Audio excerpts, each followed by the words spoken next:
Bom, pessoal, seguindo então, né, nossas videopalestras, né, se é assim que a gente pode falar.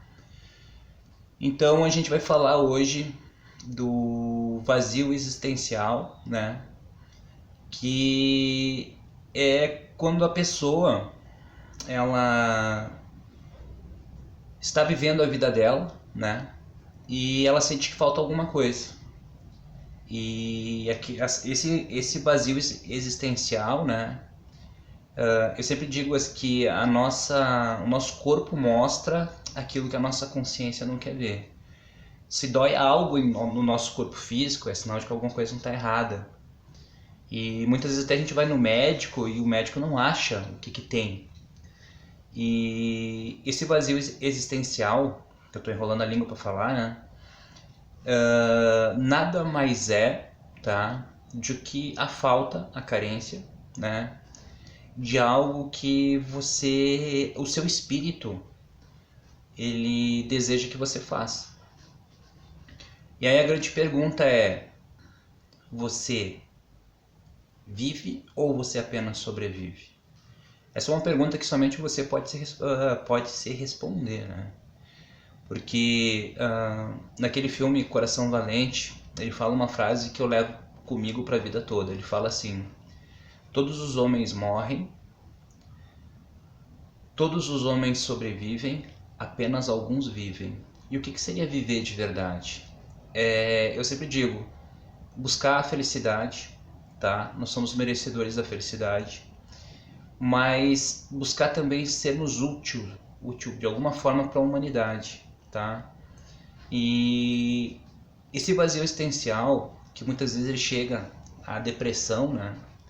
Onde as pessoas ficam muito tristes. A depressão espiritualmente é quando o espírito ele está triste, tá? Quando nossa alma, nosso espírito, tão enclausurado que ele está, né? Como eu falei no capítulo 1, ele sente uma tristeza muito grande. E todas as pessoas depressivas que já passaram pela minha vida, todas falam a mesma coisa. Duda, a minha vida não tem sentido. Então é muito importante isso, né? Qual é o sentido, né, da sua vida? Na verdade, a gente precisa entender isso, né? Qual o sentido da vida? Na verdade, a pergunta está errada no meu modo de ver. Qual é o sentido que tu dá para tua vida? Qual é o sentido que tu vai dar para tua vida? Muitas pessoas em depressão, elas chegam ao ponto de pensar no suicídio. E eu sempre falo isso, tá? O suicídio ele acontece quando a pessoa está com uma dor tão grande. Na verdade, ela não quer tirar a vida, ela quer tirar a dor, mas ela não sabe, ela não tem essa compreensão. E muitos suicidas, depressivos, eles falam assim: a minha vida não tem sentido, a minha vida não adianta de nada, do que adianta viver assim, minha vida não importa. E eu falo sempre, é como um prato de comida, tá? Fazer uma analogia da vida com um prato de comida. Se você tem um prato de comida e essa comida não serve para você, a pergunta é: esse prato de comida serve para uma outra pessoa? Tenho certeza que sim. Então, se a tua vida não serve para ti, doa em prol dos outros, através da caridade, do auxílio, da ajuda, e tu vai perceber o quanto esse vazio, essa tristeza, essa angústia, ela vai terminar. O problema da depressão é que a pessoa vive somente para ela, vive presa dentro dela, e ela precisa se libertar disso nesses processos espirituais de caridade, que é fundamental, onde muitas vezes você aprende que a tua dor não é a maior dor do mundo, não. E o sentido da vida, voltando, a gente precisa entender o seguinte, assim, ó, eu faço uma pergunta para você que está me assistindo. O que te leva a acordar todos os dias? O que te leva a tirar a cabeça da cama todos os dias? O que te motiva? Além de trabalhar, pagar contas, filho, marido, esposa, o que te motiva? Por exemplo, hoje quando eu acordei, minha motivação era o meu trabalho, gravar esse vídeo, estava muito feliz de poder gravar ele para vocês. E hoje a gente vai dar aula lá na Casa de Amparo, para uns 30 alunos. É muito legal. E é muito legal também o retorno que a gente tem fazendo vídeos, o retorno de vocês, tá? Então, assim, a gente tem que entender que essa depressão, ela pode ser curada sim. Há casos que a gente não consegue sozinho, a gente tem que buscar a ajuda de um profissional sim, de um terapeuta, de um psicólogo. Mas a gente precisa entender que a depressão é uma tristeza muito grande. E nada acontece por acaso. A gente tem que ver qual é o sentido. Não sei. As pessoas que vêm até mim dizem assim, Duda, tô em depressão, minha vida não tem sentido. Eu falo, não tem sentido? Então vamos lá para a casa de amparo. Vamos lá doar cesta básica, doar roupa, entregar sopa para as famílias carentes. Cara, é impressionante. A pessoa sai da depressão na hora, diz assim, Duda, eu não sei o que aconteceu, tô me sentindo bem. Eu tô ajudando as pessoas, tô me sentindo bem. Por que eles se sentem bem? Porque quando tu é útil, quando tu ajuda pessoas, tu retoma a tua dignidade. Tu te sente importante.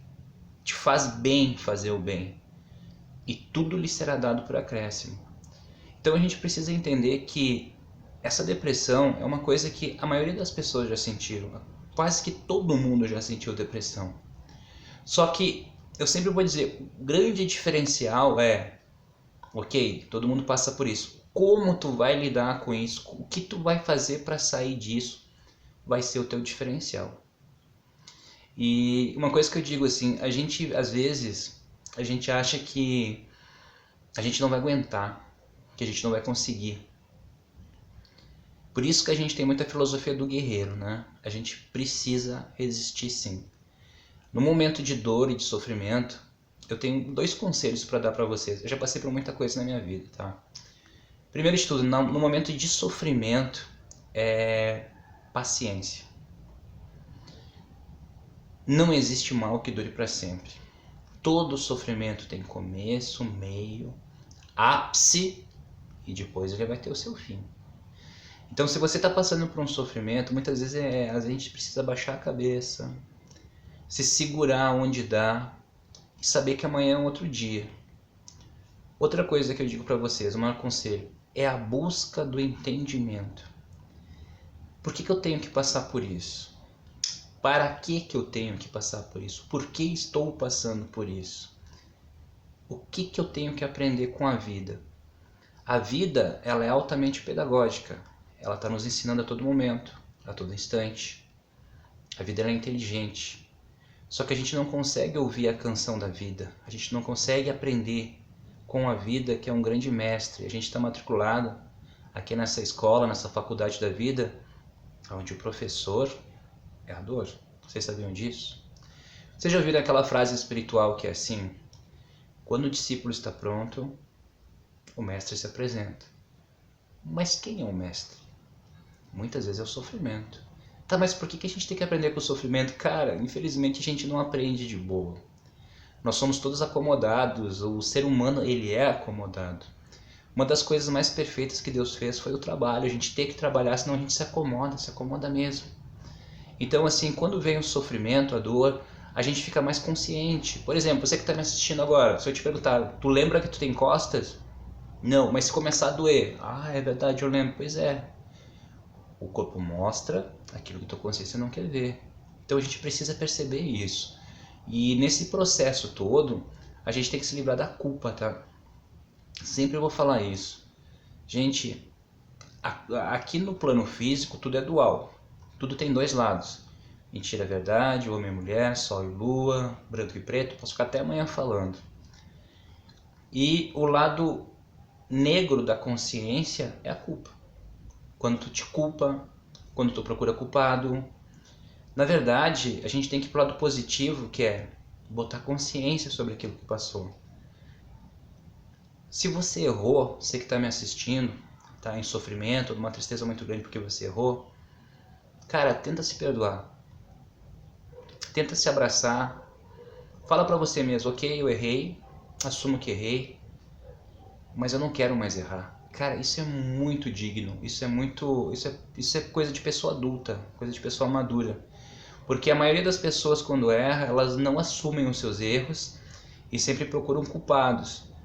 Poucos são aqueles que batem no peito assim, tá, ok, eu errei, assumo meu erro e não vou mais errar. Eu acho que a culpa, a gente precisa trocar a palavra culpa por responsabilidade. Seja responsável pela sua vida. Se você percebe, fazendo uma autoanálise, que você está errando sempre no mesmo ponto, Não erre mais, não faça mais isso com você mesmo. Começa a preencher esse vazio existencial com consciência. Esteja consciente de que você está nessa vida e, irmãos, irmãs, essa vida é um sopro. Daqui a pouco a gente vai estar indo embora. A gente precisa cuidar da gente, cuidar do nosso corpo físico, como eu falei, cuidar do nosso emocional e cuidar da nossa mente. Fica aqui uma grande dica, tá? Se você cuidar da sua mente, a mente vai cuidar de você. Cuide dos seus pensamentos. Se observe, pratique o autoconhecimento. Uma grande dica para vocês aqui, pratique o maior exercício que existe no planeta de autoconhecimento, que é a autoobservação. Se observe o tempo todo. A cada 1 hora, pare 5 segundos. Como é que eu tô? Como é que eu tô me sentindo? O que eu tô pensando? E entenda uma coisa. Mental e emocional estão ligados, tá bom? Um tá ligado ao outro. E a grande dica nesse processo de autoconhecimento e autoobservação é esse. Você pode ter um pensamento sem uma emoção, tranquilamente. Mas você nunca terá uma emoção sem um pensamento. Quando você estiver mal emocionalmente, tenta entender, tenta qualificar qual é o nome desse sentimento que eu tô. Ah, tô angustiado, peraí. Eu vi um vídeo que o Duda falou que não existe emoção sem pensamento. Vá pro pensamento, observe os pensamentos. E você vai ter todas as respostas. Se você começar a observar os seus pensamentos, você vai perceber que a maioria é repetitivo, inútil, que não te leva a nada, e você fica preso ao passado. Vamos falar um pouquinho de passado? E faço uma pergunta para você que está me assistindo. O passado, ele te prende ou ele te impulsiona para frente? A gente não pode ficar preso no passado. O que passou, passou. O passado, ele serve só como um aprendizado. Você pegar o arquivo morto, como eu chamo o passado, abrir a gaveta e ok, errei aqui. Não quero mais errar. E acreditar, sim, na felicidade, na alegria. Esse vazio existencial que nós sentimos, ele só pode ser preenchido por uma pessoa, que somos nós mesmos. Através de momentos de solidão. Ah, mas solidão é ruim. Não, cara, solidão não é ruim, tá? Existe, a gente fala dos polos, né? Da dualidade no plano físico.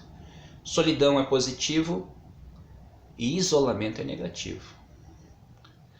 Solidão é quando tu tira um tempo, tá? Para ficar contigo, tu te recolhe por um tempo para analisar a tua vida, usar a tua inteligência. Todos vocês que estão me assistindo, vocês são muito inteligentes. Inteligência só é boa quando usada a nosso favor. E inteligência vem do latim intellegere, escolher dentre. Toda pessoa que é inteligente, ela sabe fazer a escolha certa, o melhor para ela. Então você se recolhe por um tempo e analisa o que aconteceu por um tempo, e você aprende aonde você errou e você volta muito grande. Isolamento é quando a pessoa fica deitada, fechada num quarto, embaixo da coberta, se colocando como vítima e achando culpado. Ela não cresce. Gostaria de deixar muito claro sobre solidão, que eu sou um cara que estudo e vivi durante muito tempo em solidão, não tenho vergonha de dizer isso. Solidão é estar desacompanhado de si próprio. Se eu estou comigo, eu não estou sozinho. Você que está me assistindo aí, você consegue sentir a presença da sua alma aí dentro? Precisa sentir.